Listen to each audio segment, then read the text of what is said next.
मंगल भवन मंगल हारी।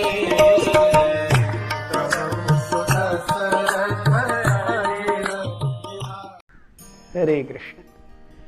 तो हम देखते हैं, हम अभी लंका में थोड़े से जा रहे हैं कि अरे लंका के अतीत में कल हमने देखा किस प्रकार से विश्रवस और कैकशी का विवाह हुआ, और जब विश्रवस को सही में कैकशी के इरादों के बारे में पता चला तो उन्होंने कैकशी को श्राप दिया कि तुम्हारे 3 ऐसे अपत्य पुत्र और पुत्रियां पैदा होंगे जो राक्षसी होंगे। और जब कैकशी ने क्षमा मांगी तो कहा कि एक महान भक्त पैदा होगा। तो कालांतर में ऐसा ही हुआ। कुछ समय के बाद कैकशी ने एक 10 सिर के 20 हाथों वाले महादैत्य को जन्म दिया। उसका नाम था रावण। रावण अर्थात जो दूसरों को रोने पर मजबूर कर दे।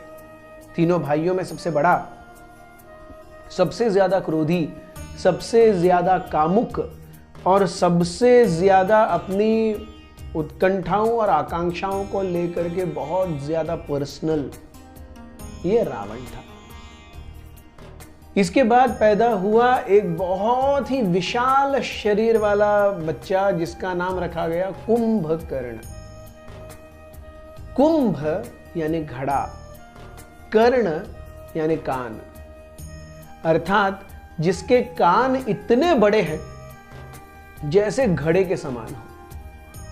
अब अगर कान इतने बड़े हैं तो सोचिए शरीर कितना बड़ा है कि नहीं। हम देखते हैं हमारा कितना 5 फुट का शरीर होता है, 6 फुट का शरीर होता है, इतने से कान होते हैं।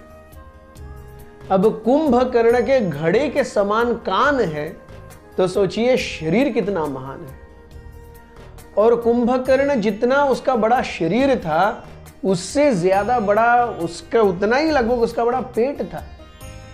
जो भी सामने आ जाता था वो स्वाहा हो जाता था। Anything that would come in front of him he would keep eating. तो हम देखते हैं कान एक तरीके से हमारे शरीर का एक बहुत ही महत्वपूर्ण अंग है, क्योंकि जब हम सोते हैं, जब हमारी सारी इंद्रियां शिथिल हो जाती हैं, केवल एक ही इंद्रिय कार्य करता है और वो है कान। जब हम सुबह उठते हैं अलार्म की आवाज से उठते हैं, या फिर हमें कोई आवाज देता है तो उठते हैं, तो सब कुछ शांत है, सारी इंद्रियां शिथिल हैं, लेकिन ये कार्य कर रहा है। तो कुंभकर्ण के जीवन में कितना बड़ा उसके पास एक अवसर था कि वो अपने जीवन को सही ज्ञान पा करके भगवत धाम चला जाता, क्योंकि उसके कान इतने बड़े थे। लेकिन जो कान केवल अपनी स्तुति, अपनी ही वाहवाही सुनने के आदी हो जाएं, वो फिर उस कुंभकर्ण के कान की तरह हो जाते हैं। कुंभकर्णों को वेदों से नहीं अपनी स्तुति से लगाव था। मुझे कौन महान कह रहा है, ऐसी स्तुति सुनने के लिए कुंभकर्ण के कान हिला करते थे। तो जहां पर हम अपनी स्तुति, अपनी प्रशंसा, अपनी बढ़ाई, अपनी वाहवाही सुनने के लिए आदी हो जाते हैं, हमें जानना चाहिए कुंभकर्ण की राह पर हम चल रहे हैं। तो कुंभकर्ण का शरीर उसके खाने से बढ़ रहा था और कुंभकर्ण का जो अहंकार है वो उसके कानों के द्वारा अपनी वाहवाही सुन के बढ़ रहा था। So Kumbhakarna was in great trouble. और इसके बाद आई तीसरा अपत्य, एक लड़की शूर्पणखा। शूर्प अर्थात वेरी पॉइंटिंग, नख यानी नाखून। तो जिसके बहुत ही पॉइंटेड नाखून है, आप देखेंगे मनुष्यों के नाखून पॉइंटेड नहीं होते, क्योंकि उससे उन्हें कुछ काटना वाटना नहीं है। पॉइंटेड नाखून अर्थात जिन्हें मांस तोड़ना है, ऐसे जानवरों के बहुत पॉइंटेड नाखून होते हैं। तो शूर्पणखा अर्थात जो मांस और रक्त की बहुत ज्यादा प्रेमी है, वह शूर्पणखा। हम देखते हैं कि इसीलिए जब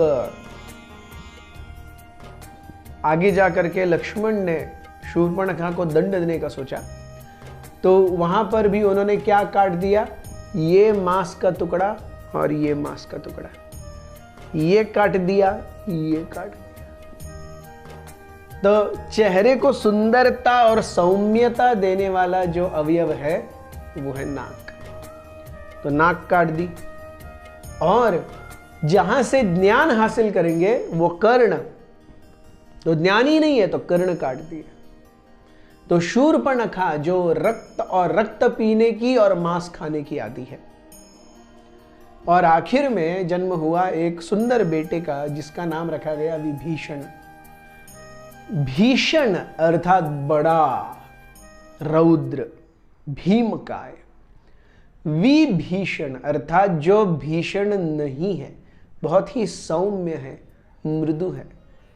तो उनका शरीर तो भीषण है, लेकिन उनका जो अस्तित्व है, उनकी जो प्रकृति है, उनकी जो प्रवृत्ति है, वो विभीषण है। इट इज नॉट भीषण, it is not fierce, it is not intimidating.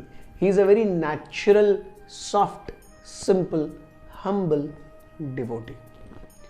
तो ऐसे 4 पुत्र, पहले 3 अपत्य, या ऐसे 4 अपत्य, पहले 3 अपत्य, 2 पुत्र और 1 पुत्री, श्राप के कारण रावण, कुंभकर्ण और शूर्पणखा, और उसके बाद में 1 अपत्य वरदान के कारण विभीषण। विश्रवस की और एक पत्नी थी जिससे उन्हें कुबेर नाम के एक यक्ष का जन्म दिया।